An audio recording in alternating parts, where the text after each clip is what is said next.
treat every game as if it's a moment that could be listened to or watched 50 years down the line.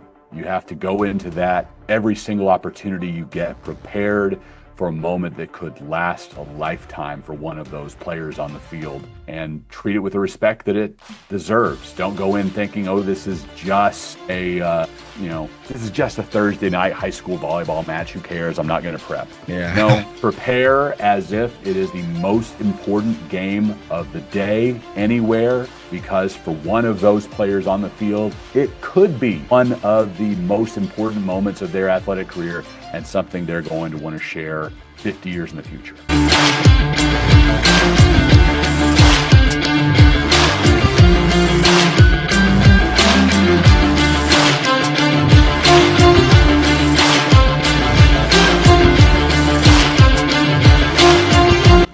All right, everybody, we are back with another episode here of the Voker On Air Voices of the Game podcast. I am your host, Jan Voker. Great to have you here with us. And here's a guy who has done probably calling so many sports. You know, he's called so many things there, including volleyball. Of course, he is the voice of the recently expansion franchise, the Dallas Pulse of Major League Volleyball. He also called all games from WAC and everything here on ESPN Plus, like from softball. Oh, and there are so much more to choose from here as well. So, ladies and gentlemen, it is my honor to introduce you to the Voice of the Game podcast, Chris Mycoskie. How are you doing? Jan, doing well. Appreciate you having me. Great to have you here. So, for those who don't know about you, what do you actually do here? Okay, so day to day, the full-time job is communications coordinator for the Community Independent School District. We are located just northeast of Dallas. And then, like you, pursuing my passion on the side of doing play-by-play. And you mentioned a couple of the gigs there, but have voice, will travel. Whoever will have me, I'm happy to represent them. I've been very thankful to call volleyball for SMU, now going into my 6th season with the Mustangs. Also get to call a handful of basketball and soccer games for SMU on ACC Network Extra, Dallas Pulse, and Major League Volleyball, kind of the latest venture that I've been able to get into. And then whoever will have me, like I said. So Conference USA, I've been calling their cross-country, golf, and beach volleyball championships for the past few years as well. Western Athletic Conference basketball championship this past year in Vegas as well. So, a lot on my plate.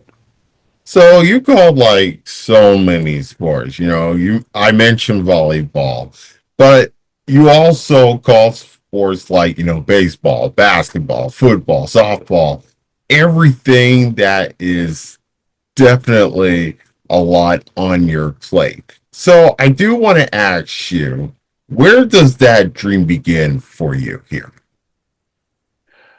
Well, how far back do you want to go?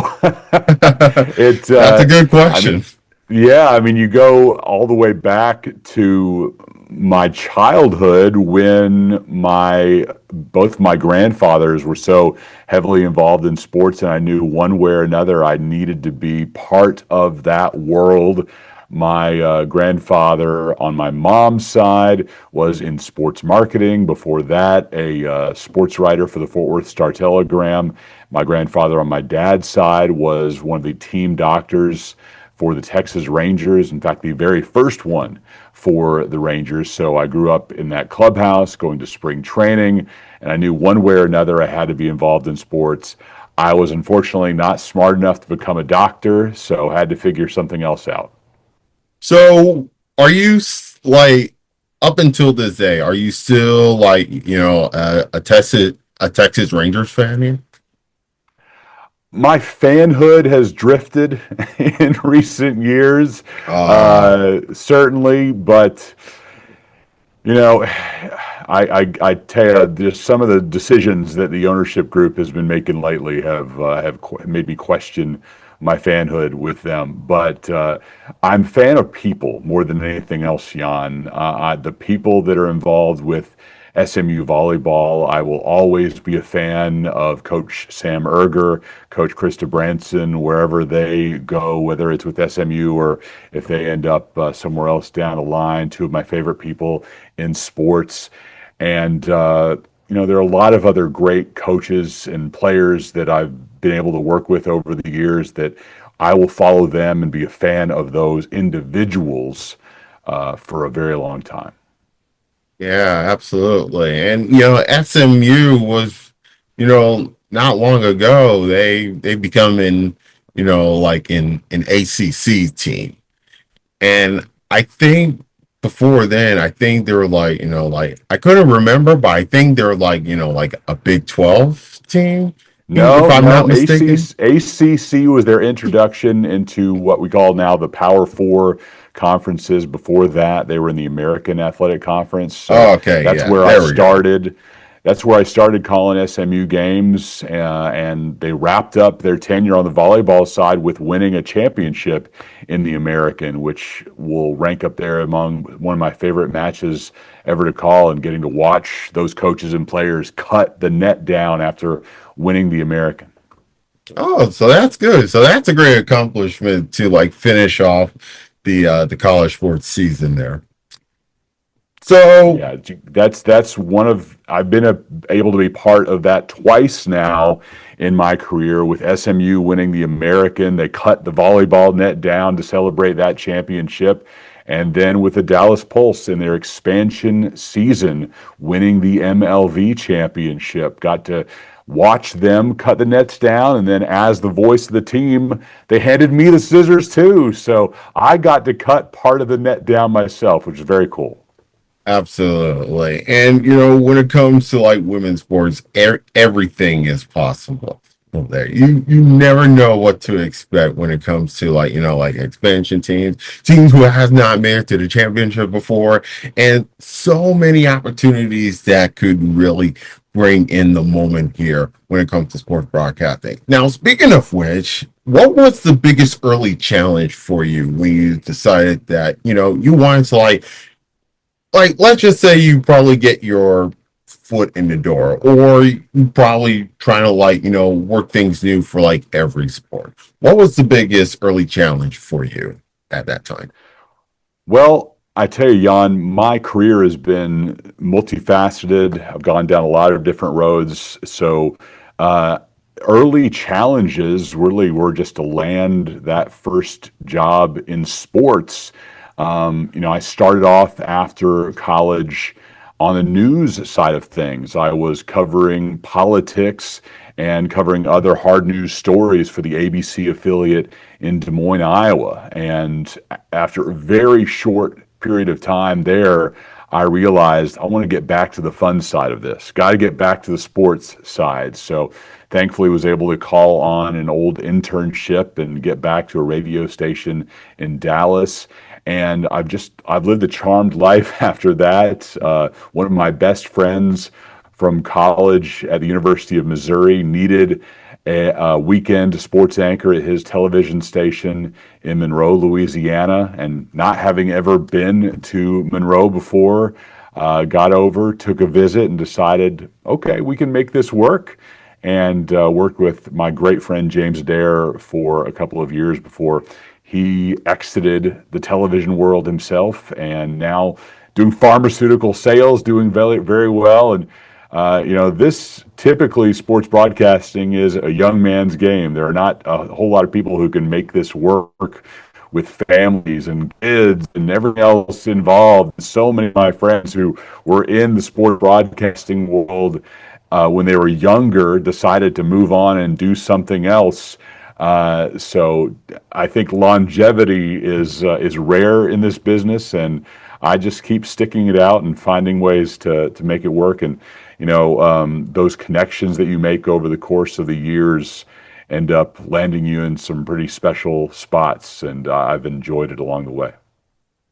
Yeah, absolutely. I mean, you gotta go find some way to like, like get your foot in the door. Like, when I was trying to like get my foot in the door. Like when I was like recently finishing broadcasting school, like recently graduated from broadcasting school, I need to like probably find a way to like get my foot in the door. And I was part of a local soccer club here in Michigan, and do like media intern, do like some play by play, and get to like interview the players and the fans who really like supportive for this team there. And, it really gets me to like where things could really go on from there, because you want to make, like you want to make an impact. You want to like, like express yourself. You want to make sure that people can really get to know you before you get to know them. And that's the good thing about being a part of like sports broadcasting, because it's not an easy job to do, and it's not an easy industry to be capable of, because that is the only way that could really hope that could get you like as many opportunities, especially when you have to say yes to every opportunity. And that's exactly what I'm doing now, to like say yes to every opportunity, even if some of the things that I'm not interested in. You just gotta say yes to, like any opportunity that could really get you to where you need to be there for sure. You keep saying yes. There are a lot of things where I initially thought, I don't know as much maybe as an expert would on this sport. Soccer is the prime example. Years and years, I said no. That was the only thing I would say no to, was soccer, just because I didn't know the game, didn't grow up with it, and thought, I'm going to do this a disservice. But some people convinced me that that I needed to give it a try, and I put my head down, studied, and got ready for my first soccer broadcast, which happened to be SMU men's soccer, as they were a top 10 team that season in 2023, and prepared myself well and leaned on my analyst a lot, and actually had a lot of fun and got some compliments afterwards. So picked up a few other soccer games along the way. And then recently, I've added bowling to my play-by-play resume. I've done Conference USA Championship there. So, it's those things where you have to challenge yourself. If you're only doing the sports that you grew up playing, or that you really feel that you are particularly knowledgeable in, then you're not going to grow. You have to have those challenges and be willing to accept them. Yeah, absolutely. That's one thing that really came into mind. Always challenge yourself. That's the thing for sure. So I want to talk about, now I know you've been through, like a whole lot throughout probably those last few years that you have ever had in your sports broadcasting career. So I wanted to talk to you about, what's the process like in terms of, like your research, your game day preparation, your philosophy of storytelling? What's going on for like, it doesn't matter what sport you're about to call. Tell us what's it like to be, like inside the booth, like dive into the craft of what you're trying to prepare for, like, like a game, and, like volleyball, every sport that is coming up to you. What's it like, like inside the booth, like the vibe for your craft? Well, to get to inside the booth, there are many days of prep before you arrive there, as you know. So it's starting a deep dive a few days prior of previous game stories, of any kind of preview materials I can get, and trying to really pick out those storylines that I want to hit hard on that game day. Then it's corresponding with my analyst, my producer, and kind of getting an idea of where they want to go with things, so we all can kind of be moving in the same direction. The biggest part of my game prep, and I know it's the same for a lot of people, is the pregame phone call or Zoom conversation with the coaches from both sides. If I don't have that, then I feel like I'm just spitting back a lot of material that the fans already know. I need to have some different perspectives that perhaps they haven't heard. So it's picking out those tidbits from those conversations that are new, that can bring something fresh to the broadcast. And, those phone conversations or Zoom, whatever it may be, end up leading to another research wormhole that I want to go down about a certain player or a certain aspect of the season. But Jan, I think in a lot of these sports that you and I are both doing right now, the audience is not the general sports fan. It is the diehard of these teams that they're watching, or at least the diehard of the sport that they're watching. So they know a lot about these teams already. You absolutely have to find something fresh and new to bring to the conversation so you can show value. Ah, yes. And that's a good thing. You wanted to, know, show exactly how much preparation that you really put in there as well. And, it doesn't matter what team that you're trying to put it out there, or like what team you're trying to cover. If you wanted to bring in like as much information, like, for like, each player, or like for like the team, or what the storyline goes lights ahead over these last few games, then you could really bring it out there. No doubt about it. And I've never called volleyball, to be quite honest with you, but there are so many things that could really lie ahead in terms of like what are some of the games that they have done, and like what's the key storylines, what's the key players to all that. And that's the thing, you gotta put in like a whole lot of research. And that's a good thing. Like when I'm prepping up my spotting boards, like recently I just called USL League 2 soccer, and that's the thing. And I put in like a whole prep for both of these teams in like 2-3 days in advance before every game that's coming up. And mostly is on the weekends there for sure. But I'm really glad you really put it out there. And that's a good thing about, like the whole process when it comes to, like the game day preparations, and then the research process going forward down there as well. So, Yeah, no, it's a fun process, and the research is obviously just one aspect of it. Like you mentioned with your spotter charts, it's all about getting it organized to, so much of it I think ends up because you work so hard during the week, where it's basically committed to memory. And when the proper situation comes up, you know immediately what to say. But if you need that extra tidbit, having it organized on that spotter chart correctly makes all the difference in the world, because you can have the best note, but if it doesn't come to mind in the moment, then it's worthless. So you have to have that ready to go. yep, absolutely. You got to get things ready to go there for sure.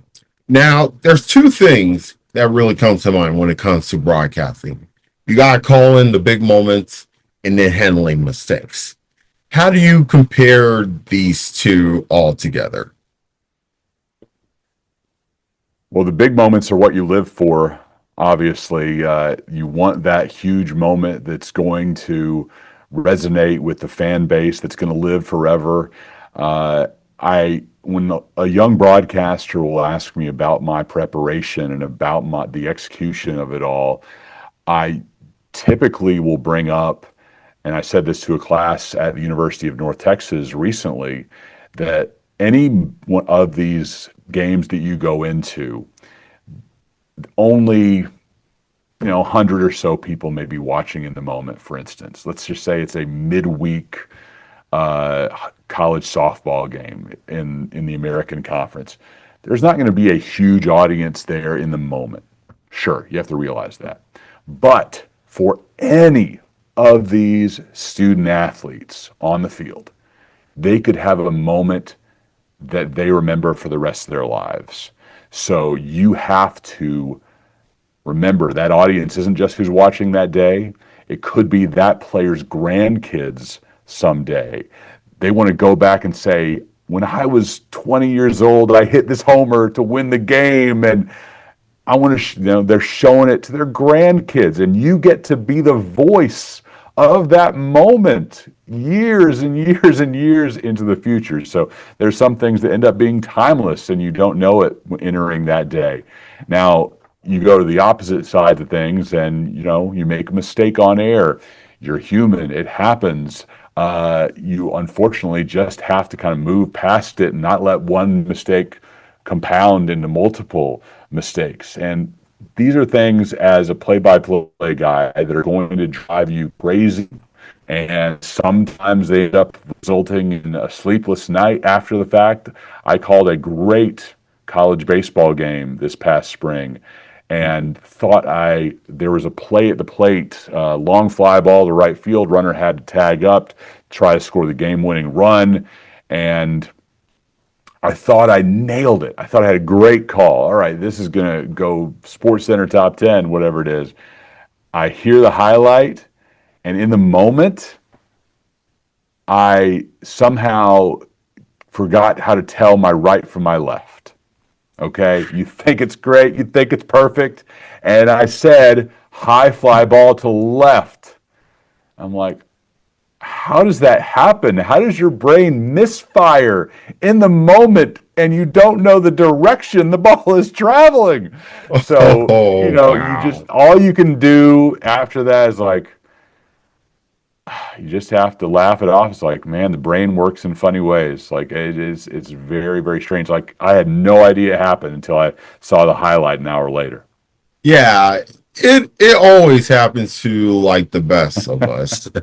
Yeah, and I will definitely say that, when it comes to mistakes, I mean, it's kind of like it's definitely a learning process for, like it's for like sports broadcasters because not only we are human, but we also got to learn from our mistakes, and that's the good thing about it because you wanted to like when you're caught up in like a moment when you're like calling no matter what sport you're playing, anything could happen there for sure. And one time, let me give you a story there. So one time I was calling a basketball game, and time was definitely like winding down, and like I was hoping to make sure that I could like get into like the perfect moment in there.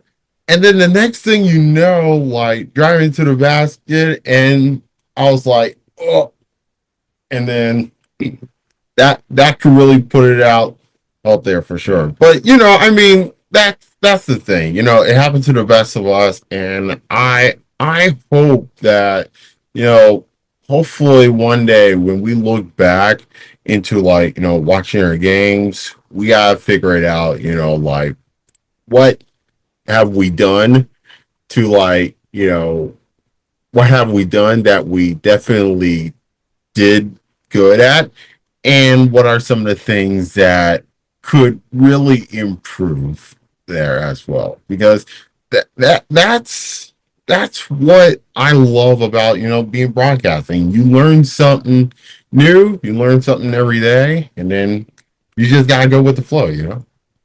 You're never going to have the perfect show. Right. No matter, I'm sure even the guys at the very top of the industry, your Joe Bucks, your Gus Johnsons, they are never going to have a perfect show. There's Right. always going to be something, and that's kind of it's something I've added over the last couple of years.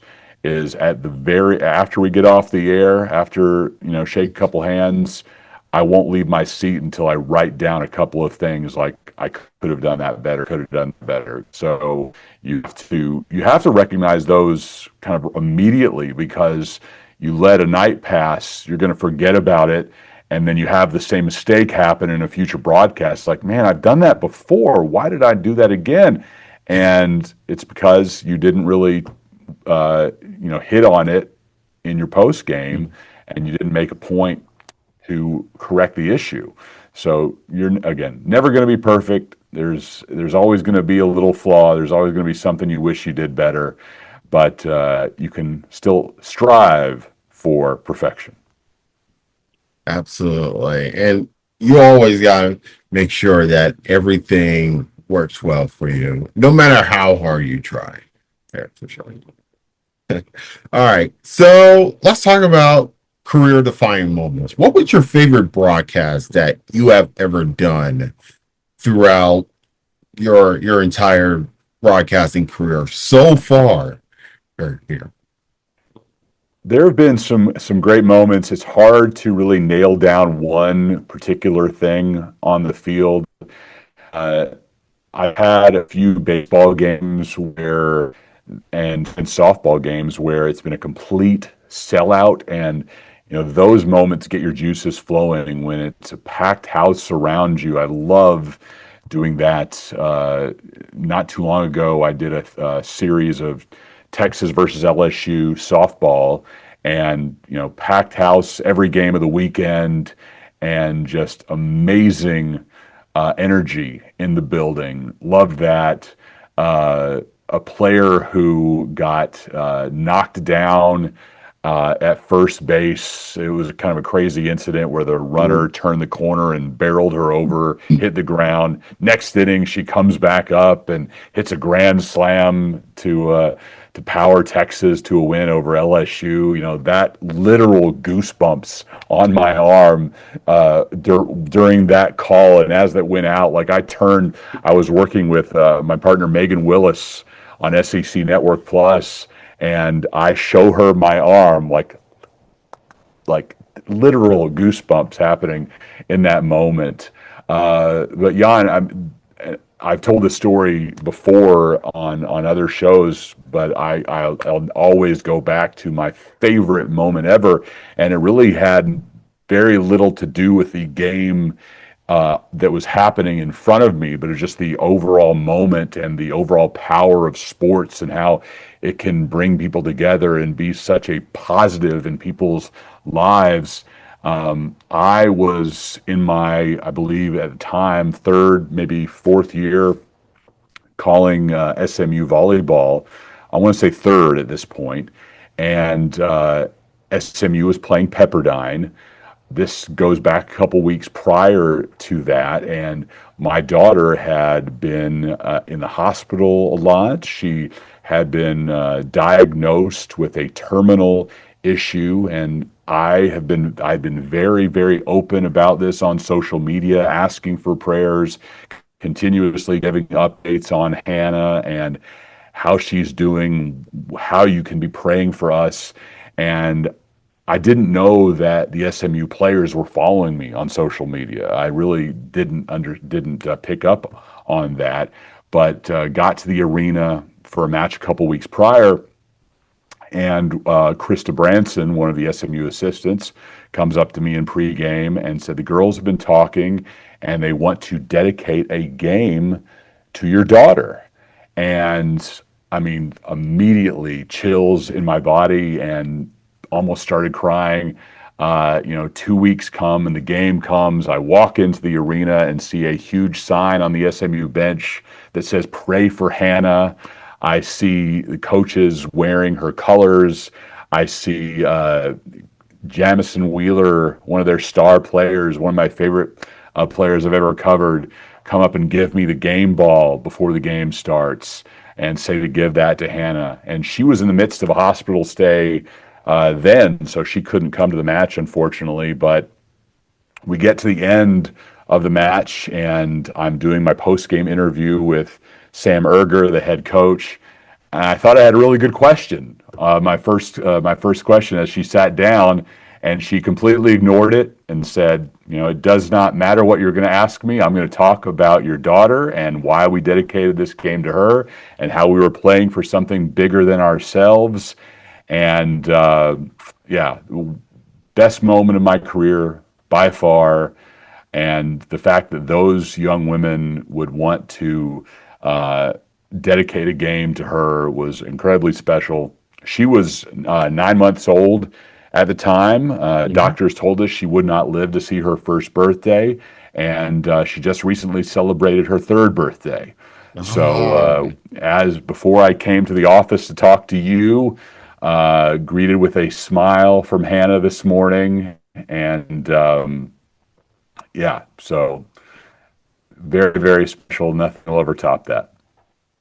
wow. That is such a beautiful story. That is like incredible. That's an incredible story to share with there. And oh man, I'm almost about to cry. But I will say, that's an emotional story to like go through. And it, I will say this, it doesn't matter or what, you know, trials and tribulation that you really have. It really means a lot there for sure. And, I couldn't be more happier to finally hear that your daughter is definitely living, and it's such a great accomplishment to talk about that news. Well, Jan, I think one of the other things, kind of the bookend, the whole thing, the front bookend of the story is, not many people have left the broadcast booth mid-game, but I did because of Hannah. My wife and I had been pursuing adoption for a long time, and I warned producers before any broadcast did, uh, if I get told we have a child ready for placement and I need to get there, then I'm leaving. I don't care. So this, midway through a Conference USA softball tournament game, we got the call. My wife texted me and was like, "We have a baby. We have a placement. We need to be in Houston tomorrow morning." And I was in Ruston, Louisiana at the time calling that game, and I, gave my producer about a half inning warning. My partner got the same, and we came back on the air. I said, "This is a first, but I'm going to leave you with Malcolm Butler, my partner, for the rest of the game because I need to get to Houston and meet my baby girl." So next morning, Hannah was in my arms. Oh, that's very good. That's very good. And I'm really glad you're taking care of her as well. Just always try to be, like a family man. That's a good thing there. All right. So before we wrap this up, I'm gonna share with you some rapid fire questions. And Okay. it doesn't have to be, like one, you can like guess as many as you want there for sure. So so tell me, what is your dream event to call? Dream event to call. Wow. Uh, that's tough because I feel like I told you I'm a big fan of people more than teams these days, and I've got to Right. call SMU and those special people calling a conference championship, and I've called NCAA tournament games involving that Mustang team. So, I tell you, maybe the dream to call, and this is a real pipe dream, but if I somehow were to work my way onto the NCAA championship stage, the final, and to watch SMU win a national championship, being on the call with them would be probably the ultimate dream with this group of coaches. And then past that, yeah, I love being on that final stage, and I've done it for conference championships before. To be able to do it at a national level would be incredible to watch that final play. I was part of the Major League Volleyball Championship broadcast this past year, and that was a dream come true. I was the studio host for that, so I was doing Oh, the okay. work in between the sets and pre and post game. So not on the call for that final point that was scored. I tell you, if I could elevate that to being the play-by-play person someday for a national championship or a league championship, that would be a dream come true. So that's very good. Um, Who's your favorite broadcaster? Eric Nadell, the voice of the Rangers. Grew up with him and Mark Holtz being on my radio every night. As far as like national television guys are concerned, I love Joe Buck. I love the enthusiasm of Gus Johnson. I just can't ever be like him. He is one and only. You'd never want to try to be like Gus Johnson because you will Yeah. desperately fail. And locally, past Eric on the radio side, Mark Followell is one of the best in the business. The voice of the Mavericks here locally, and he's gotten, thankfully, some national play calling Big Ten football and big time soccer. And he's somebody that I can completely see being one of the preeminent national voices down the line as far as that's concerned. Great broadcaster and somebody that I'm very thankful that I can call on if I need something as well. Ted Emmerich is another one of my favorites, based locally, but somebody who's getting a little bit more national play these days. That's good. That's very good to hear about those.